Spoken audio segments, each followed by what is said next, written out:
What is Form 8862 on TaxAct?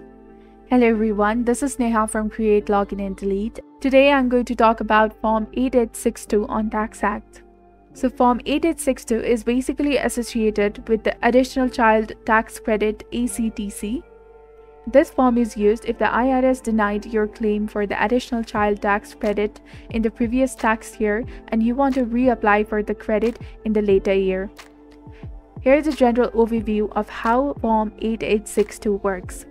If the IRS denied your claim for the Additional Child Tax Credit in the previous tax year, you must use the Form 8862 to request your credit again in the subsequent year. Before you can use Form 8862, you may need to address the reasons for your initial denial. This could involve the changes to your income, filing status, or other relevant details.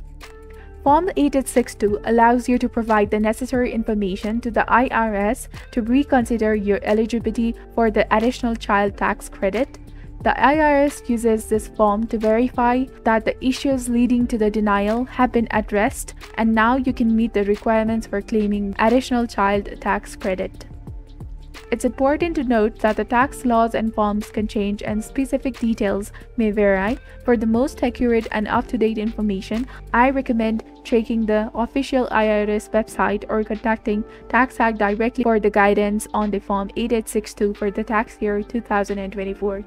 This was all about Form 8862 on TaxAct. If you found this video helpful, do not forget to like, comment, share, and subscribe to the channel for more amazing contents. Thank you. See you in the next video.